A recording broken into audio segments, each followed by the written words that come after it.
ಸಂಭೋಗಕ್ಕೆ ಮುಂಚೆ ಶೃಂಗಾರ. ತುಳುಗೆ ದಿಕ್ಕೆ ಮಾಡಬೇಕಂತ ಯೋಚನೆ ಮಾಡಿದರೆ ಕೆಲವೊಂದು ಸಲ ಬಹಳ ಬೇಜಾರಾಗಿ ಏನೂ ಬೇಡ ಹೀಗೆ ಇರೋಣ ಅನಿಸುತ್ತೆ. ಆದರೆ ಹೊಟ್ಟೆ ಮತ್ತು ಹೊಟ್ಟೆ ಕೆಳಗಿನದು ಕೇಳಬೇಕಲ್ಲವೇ? ಸರಿ ಕೇಳೋದಿಲ್ಲ ಅಂತ ಸಿಕ್ಕಿದ್ದನ್ನು ಅದಕ್ಕೆ ಹಾಕಿದರೆ ಅಥವಾ ಸಿಕ್ಕಿದ್ದಕ್ಕೆ ಹಾಕಿದರೆ 4 ಆಣೆ ಬೇಕು 12 ಆಣೆಯ ಹಾಲು ಕುಡಿದಂತೆ ಕತೆ ಆಗುತ್ತದೆ. ಕೆಲವೊಂದು ಸಲ ನಮಗೆ ಗೊತ್ತಿಲ್ಲದೆ ನಮ್ಮ ರೊಟ್ಟಿ ಜಾರಿ ತುಪ್ಪದ ಕಡಾಯಿಯಲ್ಲಿ ಸೀದಾ ಹೋಗಿ ಬೀಳುವುದು ಉಂಟು. ಅಂಥ ಸಂದರ್ಭಗಳು ಅಪರೂಪವಾದರೂ ಸಿಗುವುದಂತೂ ಸತ್ಯ. ಅಂತಹದ್ದೇ ಒಂದು ಕತೆ ಇಂದು ನಿಮ್ಮ ಜೀವನದಲ್ಲೂ ಇಂತಹ ಅವಕಾಶ ಸಿಕ್ಕಿರಬಹುದು. ಅದು ಇದೇ ತರಹ ಇರಬಹುದು. ಓದಿ ನೋಡಿ. ವಯಾಗ್ರ ತಿಂದ ಸ್ವಲ್ಪ ಹೊತ್ತಿನಲ್ಲಿ ಕುದುರೆ ಹಾಗೆ ಆದೆ. ಅಂದ್ರೆ ಕಾಮ ಬಹಳ ಜಾಸ್ತಿ ಆಯ್ತು. ತುಣ್ಣಿ ಗಟ್ಟಿಯಾಗಿ ಎದ್ದು ಕುಣಿಯಲಿಕ್ಕೆ ಶುರು ಮಾಡಿತು. ಅದನ್ನ ನೋಡಿ ಆಂಟಿ ಬಾಯಿಯ ಮೇಲೆ ಕೈಯಿಟ್ಟು ನಕ್ಕರು. ನನಗೆ ಖುಷಿ ಆಯ್ತು. ಮತ್ತೆ ಅವರ ಕೈ ತೆಗೆದು ಅಲ್ಲಿಗೆ ಬಾಯಿ ಇಟ್ಟೆ. ಇಬ್ಬರು ಚುಂಬಿಸಿದೆವು. ಅವರ ಬಾಯಿಯ ಒಳಗೆಲ್ಲ ನಾಲಿಗೆ ಹಾಕಿದೆ. ಅವರ ಎಂಜಲು ಕುಡಿದೆ. ನನ್ನದನ್ನ ಅವರಿಗೆ ಕುಡಿಸಿದೆ. ಚಿನ್ನ, ರಮಾ, ಮುದ್ದು ರಮಾ ಅಂದೆ. ರಮಾ ಅವರ ಹೆಸರು. ಆದ್ರೆ ಸ್ವಲ್ಪ ಡುಮ್ಮಿ.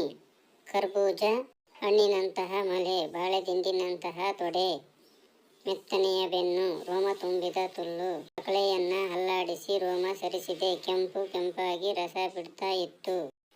ಬೆರಳು ಹಾಕಿದೆ. ಸಲೀಸಾಗಿ ಜಾರಿಕೊಂಡು ಒಳಗೆ ಹೋಯಿತು. ಅಲ್ಲೇ ಅಲ್ಲಾಡಿಸುತ್ತಾ ರಮಾ ರಮಾ ಅನ್ನುತ್ತಿದ್ದೆ.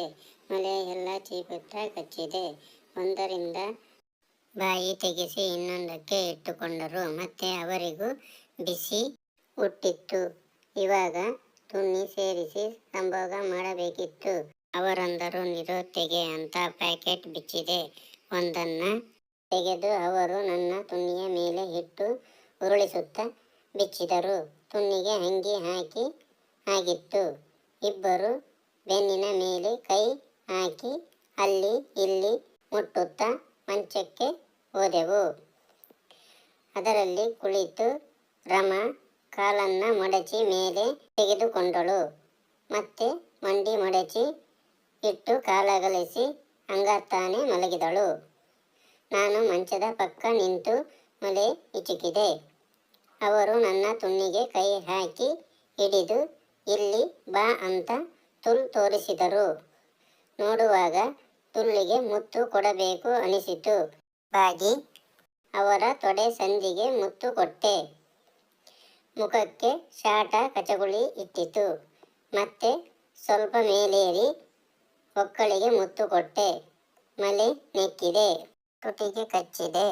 ಅವರು ಕಡಿಮೆ ಅಲ್ಲ ನನ್ನ ಬೆನ್ನು ಗೀರುತ್ತಾ ಕುಂಡಿ ಇಚುಕಿದರು. ಮುಂದುವರಿಯುವುದು. ದಯವಿಟ್ಟು ಸಬ್ಸ್ಕ್ರೈಬ್ ಮಾಡಿ, ಶೇರ್ ಮಾಡಿ ಮತ್ತು ಲೈಕ್ ಮಾಡಿ. ಧನ್ಯವಾದಗಳು.